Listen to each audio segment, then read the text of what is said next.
On the back table are a number of resources, many of which we used during these classes. I want to point out a couple that are there that we didn't use. The two are mentioned there by Doreen Hanna and Karen Whiting. They are from Focus on the Family, and they wrote the books Raising a Modern Day Princess and Raising a Young Modern Day Princess. The latter one goes up to pre-adolescence, and then the other one is for older. And they're both very good books because they have some practical tips on things mothers can do directly with daughters and fathers can do directly with daughters. They list several different activity suggestions. Another one that we didn't use that's on the table there is Ken Ham's book, Will They Stand? Parenting Kids to Face the Giants. Ken Ham is the founder and president of Answers in Genesis, and he's written, that book follows his lineage back to his grandparents and how legacies were established by them and then his parents and so forth. And it's a very good book. Also, the book by Gladys Hunt is back there called Honey for a Child's Heart, the imaginative use of books in family life. We use this book a lot. This really good book. She's a Christian, but she suggests specific books for different age groups, and it's very, very helpful.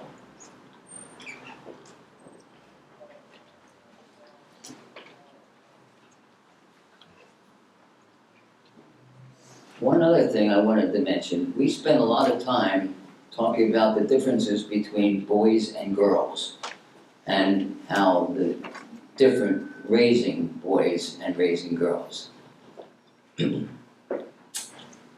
But after Dobson wrote his book, Bringing Up Boys, a mother wrote to him with this, and I think it's important to recognize what he said here. The question she wrote was, we have a 9-year-old boy who is not the way you described at all. He is quiet, careful, thoughtful, and very, very shy. Does that mean he is not all boy? Should we be trying to change him to make him more assertive and aggressive? And here's Dobson's response. The wonderful thing about the way human beings are designed is their marvelous variability and complexity. We are all different and unique. My description of aggressive, risk-taking boys represents an effort to characterize young males, showing what is typical and how they are different from their typical sisters. However, they also differ from one another on 1,000 traits. I remember taking my 10-year-old son and his friend on a skiing trip one day. As we rode the gondola to the top of the mountain, I prepared to take a picture of the two boys with the beautiful landscape visible behind them. Brian, my son, was smiling and clowning for the camera, while Ricky was just sitting quietly. Brian then asked Ricky to wave and goof off like he was doing. Ricky replied solemnly, I'm not that kind of person. It was true. The two boys were at opposite ends of the continuum in their personalities. I still have that picture of the two kids, one going crazy and the other appearing bored half to death, each of them all boy. Your son is certainly not alone in his characteristic shyness. According to the New York longitudinal study, approximately 15% of babies are somewhat quiet and passive in the nursery. That feature of their temperaments tends to be persistent throughout childhood and beyond. They may be very spontaneous or funny when they are comfortable at home, When they are with strangers, however, their tongues are thrust into their cheeks and they don't know what to say. Some kids are like this because they've been hurt or rejected in the past. The more likely explanation is that they were born that way. Some parents are embarrassed by the introversion of their children and try to change them. It is a fool's errand. No amount of goading or pushing by their parents will make them outgoing, flamboyant. My advice to you is to go with the flow. Accept your child just the way he is made. Then look for those special qualities that give your boy individuality and potential. Nurture him, cultivate him, and then give him time to develop into his own unique personality like no other human being on earth. I thought it was important because we spent so much time talking about typical differences between boys and girls, and we do need to recognize that there's a wide spectrum even within boys and within girls, and it's just the way God made them.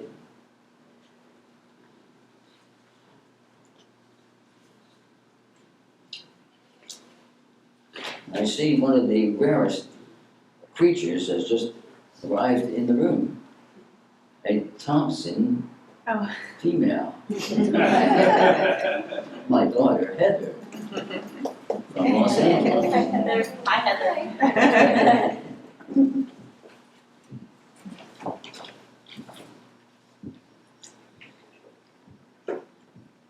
I want to next talk about the subject of parents and media. And you have several handouts here addressing that issue. One is by Dobson. This first one called 10 Practical Steps for Parents and Media. Make media decisions based on God's view of entertainment, not the culture standards. Teach the WWJD principle, what would Jesus do? If Jesus were walking the planet today with his 12 disciples, how would he respond if Peter, James, or Matthew came up and asked, should we go see or listen to blank? Instill biblical principles for family media use, such as, I will set before my eyes no vile thing. The deeds of faithless men I hate. They will not cling to me. Quote from Psalm 101. And of course this one is a big one. Model your values in your own entertainment choices. Your kids are watching.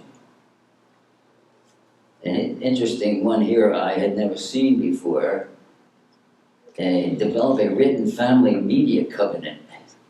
I've never seen an example of that, and I'm not sure exactly how that would work out. And in a minute we'll discuss whether any of you have tried anything like that. Encourage family movie nights as fun launching pads. Teach divine hatred, which sounds very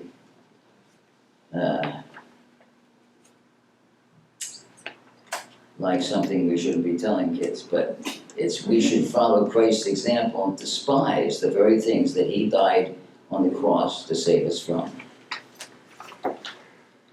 Also, you have another attachment called Making an Impact. This is from two missionaries that we support at Urban Impact, Zach and Courtney McClellan. They were classmates of my granddaughter Bethany in Grove City, and they now teach arts to kids on the north side. And I developed this, I thought this was an interesting way that they are teaching the kids that they're talking to make good decisions about social media. They say, are you free to not stream something, or is it an addiction? Check out the commonsensemedia.com Christian rating system or IMDb's parental guidance tool to see the type of content you'll be encountering while watching. Who is recommending certain shows to you? Is this endorsement coming from another thoughtful Jesus follower who takes both art and holiness seriously? Consider Ephesians 5:1, be imitators of God. Why not ask, what would Jesus do before hitting play on any streaming content? And then finally, you have a handout called Reading My Garden that I copied from an article in Touchstone magazine written by a guy named John Thompson, who was the librarian at Waynesburg University at the time. And the conclusion is what we all want. I want my children to selectively engage the world when they are mature enough to assess its merits and dangers. And we have to, before that time though, we have to do some selecting. The attitudes and virtues I want to cultivate in my children are fragile and need special attention. The attitudes and values that our society encourages effectively preclude those I want to cultivate. Virtues like gratitude, reverence, simplicity, and love of beauty. And then he suggests, as his radical reading policy, if it's addictive, don't offer it to children. This includes alcohol, smoking, drugs, but also TV, video games, and iPods, etc. Play games as a family. No contradictory signals from the way I live. This is something that Dobson mentioned too, of course. They see how I live and spend my money and time. If I want them disengaged from what will harm them, they must be able to attach themselves to a positive, me. Avoid things that will isolate, spoil, or corrupt them. So,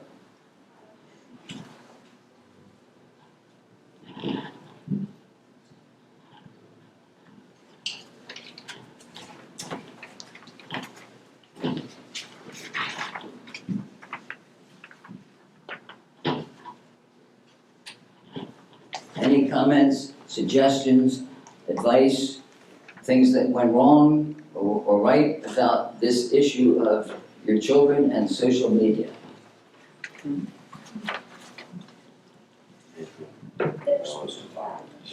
Great.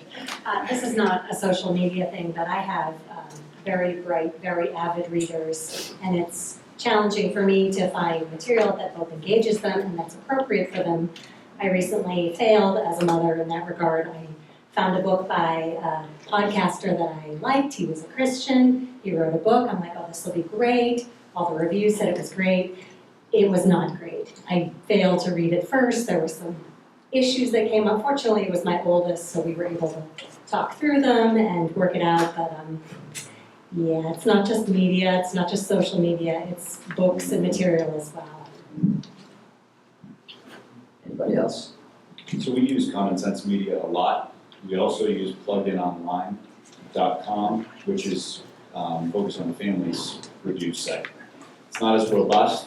It doesn't have it doesn't have all the movies as majority of them, but it is a fully Christian perspective of Common Sense Media, which is more secular, but it does give. I found Common Sense to be very neutral in just reporting the facts of what you're actually going to encounter in books, magazines, websites, any media, to Jen's point. So Plugged In Online as well, I would recommend as a resource.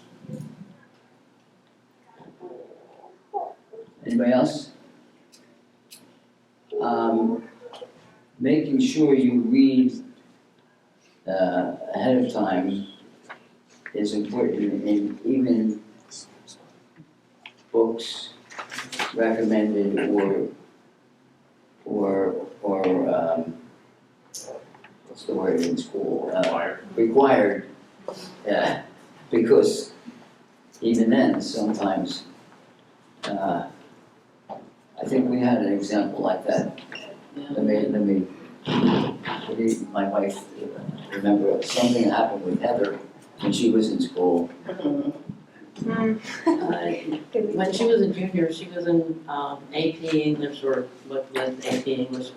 And the teacher required the students to read Beloved by Toni Morrison. And I took a look at the book. It's beautifully written, full of all kinds of terrible imagery, bad language.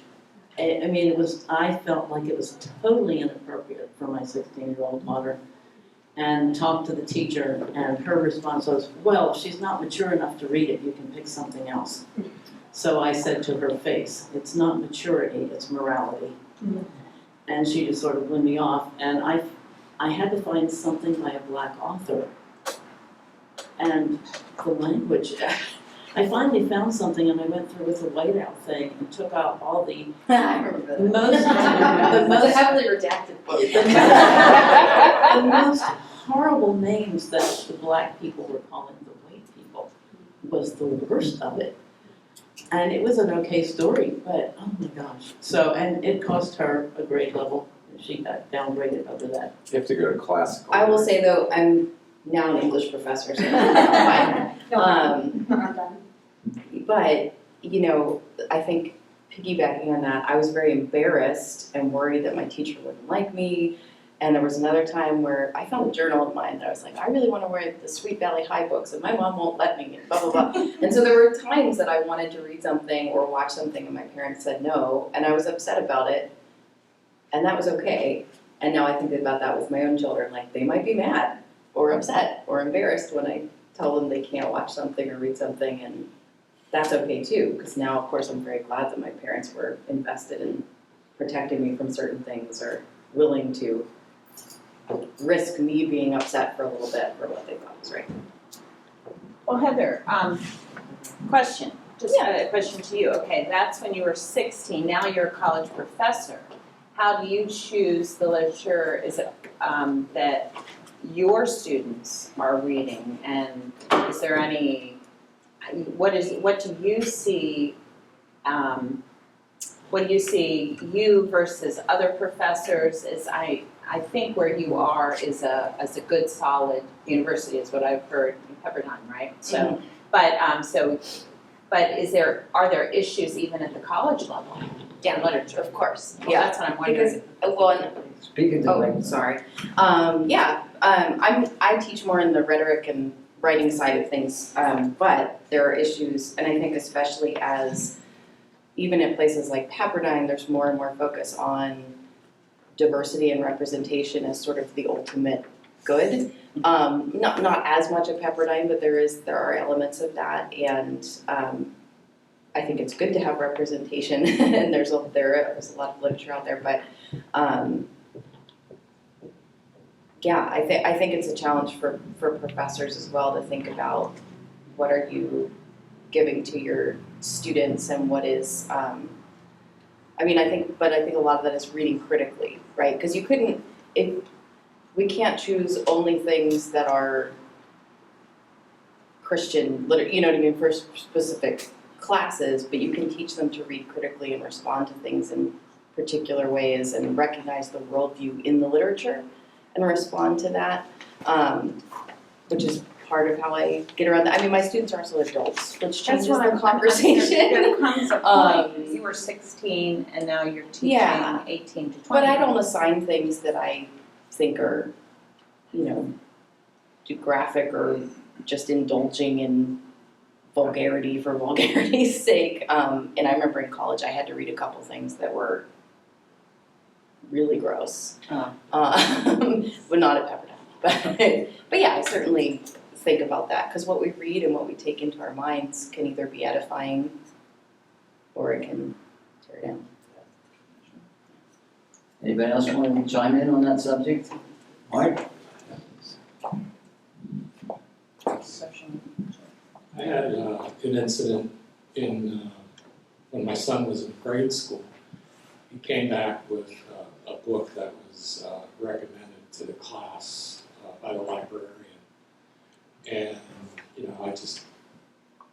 I always pick up his books and take a look through them. And I saw this, I don't remember the title of it, but it was very dark, and it was about possessed cat that pushed an old lady down the steps and killed her. And this is like 3rd grade, right? So, You can't best read it. yeah, I was horrified. So So, what did you do? well, I wrote the principal a letter. And I went through the book and said, boy, there's tons of children's literature out there. You know, why would you pick something so terrible? And he agreed with me. Oh, And they made the librarian change it. good ending. Moral of the story is you gotta watch even your kids in grade school because you don't know what they're gonna come home And speak up. Yeah. I wonder. Yeah. And I'll start by saying I got a lot wrong, so this isn't patting myself on the back at all, I got a lot wrong. But my theme for you all just to think about is trust God in the midst of all the circumstances. He works in ways that we can't see or understand. And so our oldest son, at the time, the in vogue thing to do for kids his age was to play these video games that were rated mature, where people were shooting each other up and blood and guts and even worse. And we didn't buy any of those consoles for our kids as a way of reducing the risk that they would end up playing them. And our oldest son was invited to a party, and the whole theme of the party was video games, and they were going to stay up all night, play video games. And so I called this friend's dad, and I just asked him what games he was going to play. Now, part of me, I was feeling temptation that there was going to be conflict, because I was getting in this guy's kitchen. But the moral of the story is trust the Holy Spirit in all of this. I didn't bring any conflict in. I wasn't condemning him or criticizing him. I was just asking from a curiosity perspective. And he said, oh, well, we're going to play X, Y, and Z games, which were these mature ones. And I just said to him, well, look, no offense here, but I'm going to choose not to send my son because we don't let our son play those games and because we don't think that he's of an age where that's appropriate. And I wasn't sure what the response was going to be on the other side. But what he said to me is, he said, wow, I agree with you. He said, I just default into letting my kids play these games because it's what they do, but I realize it's probably not a great thing. Now he ended up still having the party and having all those kids play because he was feeling the kind of the peer pressure of it all. But there was no conflict, and I think, I hope that God actually planted seeds in this guy and his family to be thinking about that could germinate and kind of take root, beyond. So I was just a tool in that case, I think, to convey truth. So Thanks. Yeah. Good point. I just have one other comment. I want to respond to Jen and Betty's comments about books. A book that I read probably in the 5th grade that stayed with me for such a very long time, Up From Slavery by Booker T. Washington. It's his autobiography. I think sometimes the answer to not having, to the pollution of books now is to go back to classical literature.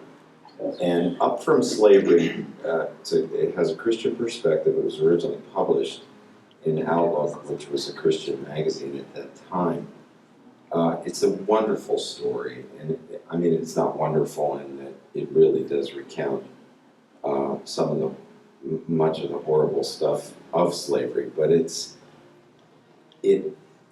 has a classical perspective in that Booker T. Washington, presents himself as a person who was risen from slavery through hard work, through faith, and a lot of the current literature is just very much polluted by contemporary postmodernism, if you want to call it that.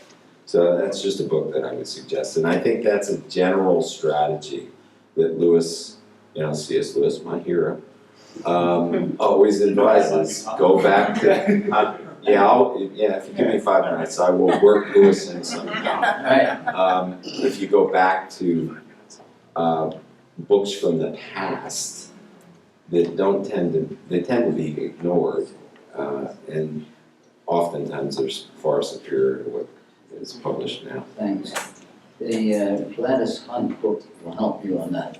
She has got a lot of good suggestions for different ages, including classics. And Lewis would say, read old books. But not in your 20th century literature. For me, Norm Hargraves always gave the best advice with parenting, which was, your kids should be weird. We should be weird. We are a peculiar people. So Norm with his girls always says, like, you feel weird? Good. You should. You're a Christian. We're different.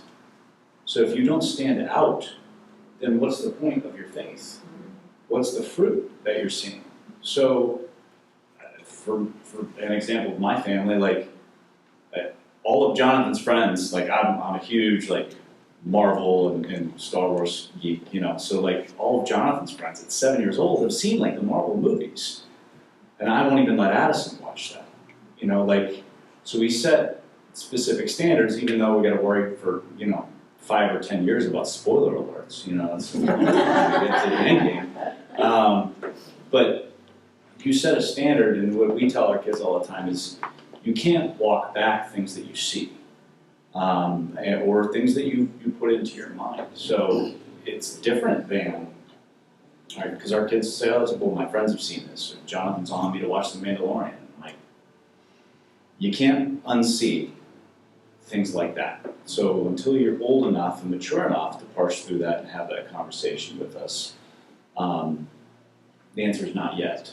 And then the other thing, just to kind of piggyback on the conversation about books, as a middle school teacher, don't wait until high school to read your kids' books. I'll just say that. It's not to say that,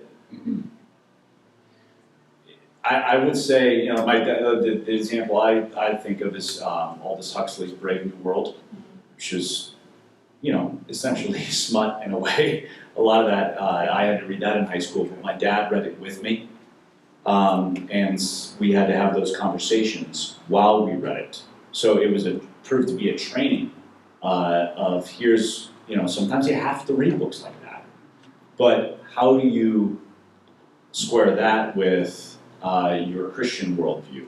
Because that worldview is out there and you can't stay isolated from the world forever. So I think that starts in grade school, in middle school, and goes all through is, read your kids' books too. I had a little bit different take on telling my kids they were different.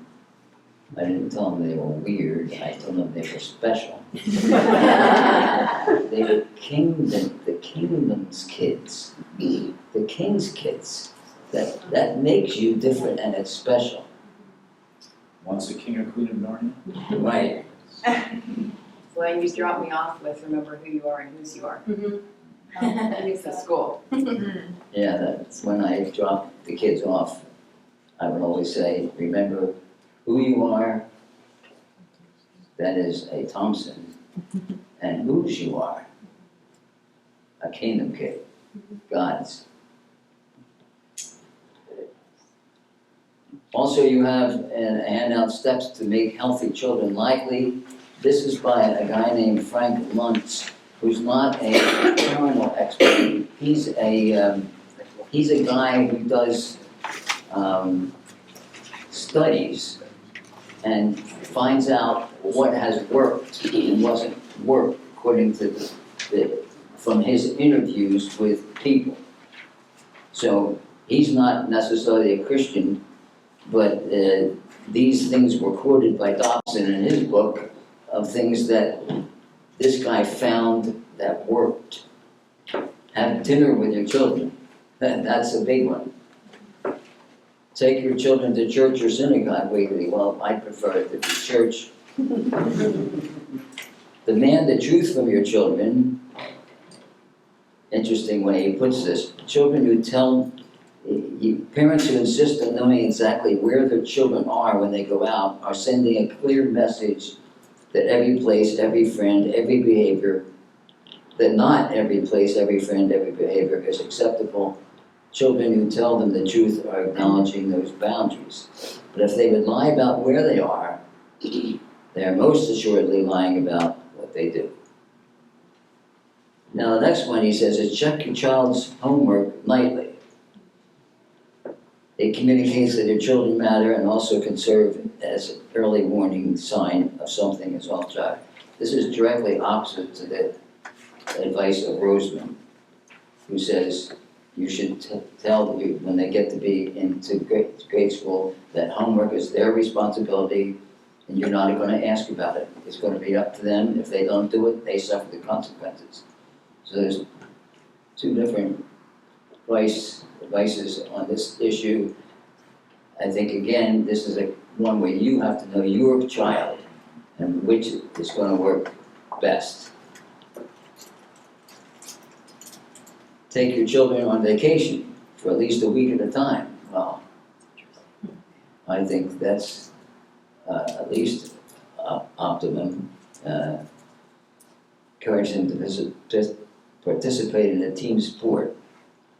Well, yes, we can encourage them to participate. Sometimes there are examples of children, I'm looking at you, Heather, who didn't like team sports at all, and so that was all right too. You gotta acknowledge the individuality. I remember the first time you played softball, and you got hit in the chest with a softball, and that was the end of softball. So, but you did like gymnastics and dancing and things like that. So identify with your kids and their individuals. All right, the last thing there is life lessons on raising kids. This is by Henry Harrison Jr., who has written a lot of books, and I've mentioned them in the different resources there.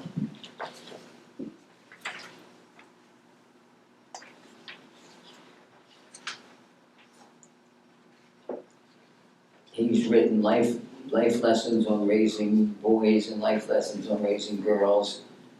And then I combined the ones that I thought would be applicable to both and made up the life lessons on raising kids. The first one, of course, is extremely important. As soon as they're born, ask God to guide you in all aspects of raising them. And continue doing that until you die. Read to them often. Make up stories to tell them and stretch their imaginations. This was something that I really liked to do. I like to make up stories, stretch their imaginations. Take them for walks in the woods. Show them what poison ivy looks like and how to find their way home. That's important. We lived on Inglewood for many years when we were raising the kids, and so it was easy for us to walk right across the Bird Park there. And at that time, there was no soccer field there. It was just some trails that go down into a stream, and it was a great place to take kids and show them things. Be firm about maintaining family traditions. They will become very important to your children. Sometimes even more important than you. We established a tradition, I don't know when we started it, but that on Christmas Eve, I would read the entire Dickens Christmas Carol. And I can't get out of it now. They're still coming with the grandkids insisting that I read, and it's long.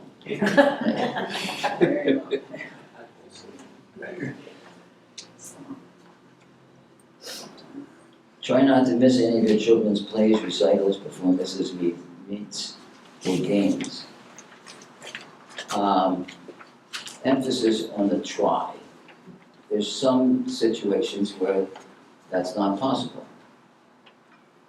In my own, when I was growing up, my father, his biggest day of working was Saturdays. So he could never come to anything that I did on a Saturday. And it never bothered me at all. I knew why. My mother would come sometimes. And I think if, again, if you explain the situation and they understand,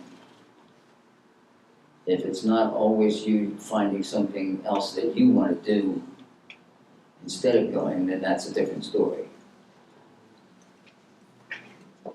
Anybody have any comments on those, any of those issues that were raised?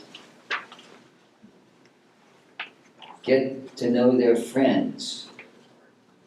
Middle school marks the zenith of peer pressure.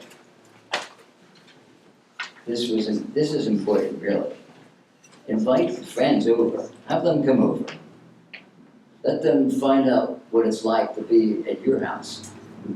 And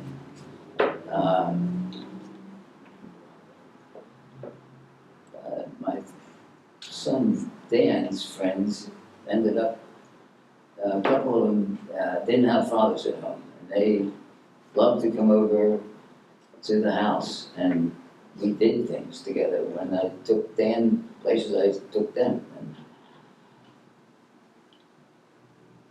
never call them names, no matter how mad you are, and no matter what they have done. I mean, this sounds obvious, but it's so easy to just when you know, but that's the kind of thing that really sticks into the mind of the kid. Ask them every now and then about their spiritual life. I mean, just like that. How's things going in your spiritual life?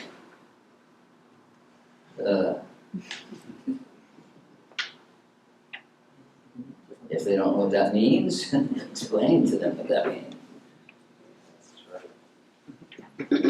Teach them that sometimes God has other plans. This is important. When you teach them about prayer especially, and they pray for something and it doesn't happen, how do you explain that? Sometimes God has other plans. It's not always going to be that you ask for something and it's going to happen. That is something they have to learn pretty early. They will break your heart when they leave for college. You will survive. I remember the time the first one left for college. My oldest son, Rob. And I couldn't believe how I felt. I couldn't believe it. I've got other kids here, and he's around, and I knew he was going all this time, and then he wasn't there. And we, in high school, you know, we had really some good times and good experiences. It's like Sean Connery said in one of the Indiana Jones movies to Indiana Jones, that just when you were getting interesting, you left. And so it was a real shock. It was a real shock, and it's going to be. But that's what you've been. I mean, you've been raising them to be able to leave and be the kind of adult that you hope they would be. But then when it happens, it'll break your heart, but you will survive. Any comments, questions about Any others about anything we've covered or not covered, or you wish we would cover? I think one of the most important things is to have the meals together, and that was one of the great things about COVID, because nobody could go anywhere, and they had to be together with families. That was one of the things that I decided early in my career when I joined the law firm out of law school, that I was not going to work late. I was going to be there for dinner and all possible on the weekends. I might bring some work home sometimes, but I thought it was important. And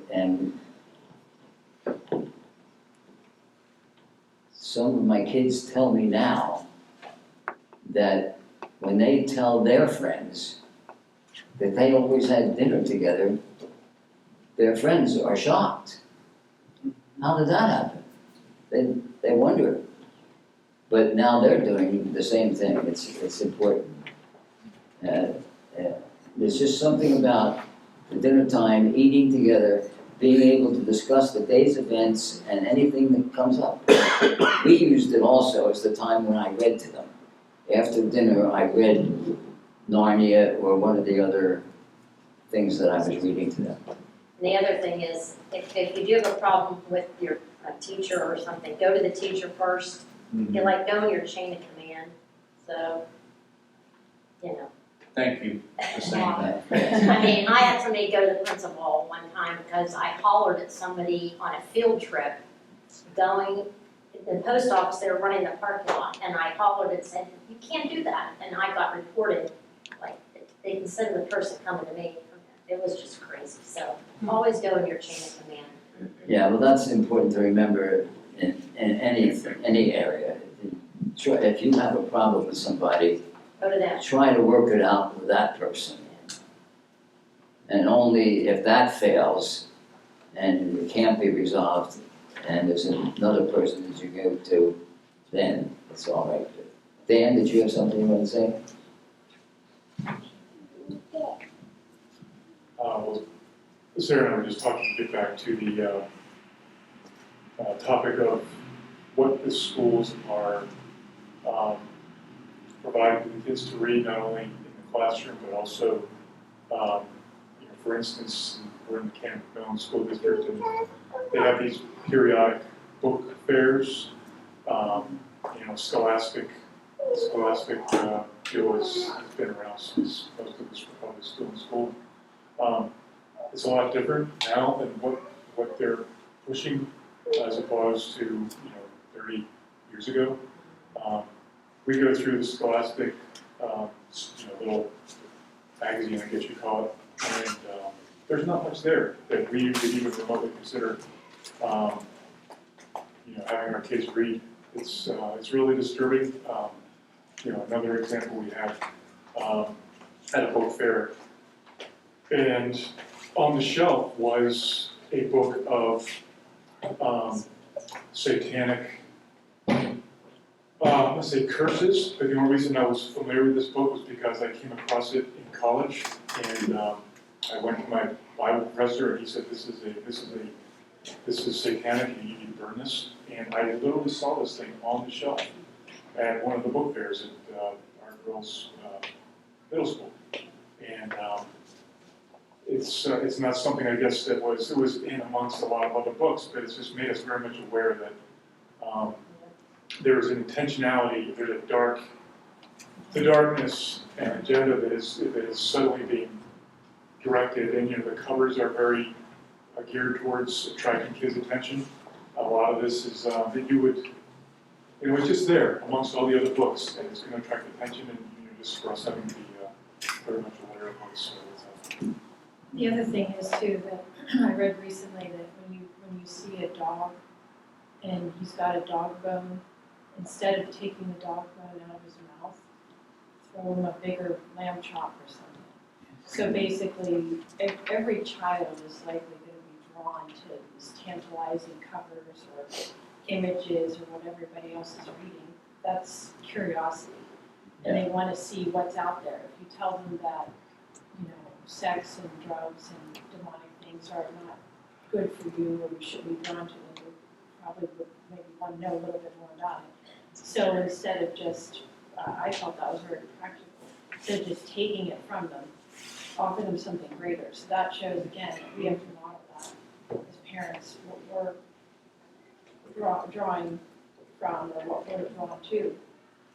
Offer that to them too, instead of just yanking out of their hands the curiosity that really God has instilled in them, but it's our job to create a desire for things that are fully, that they love it, that it's just not boring. Right. Well, our time is up, and so I hope that it's been helpful to you. I certainly enjoyed teaching it. If you can take some time and look at the materials in the back there if you'd like, and I'll close with prayer.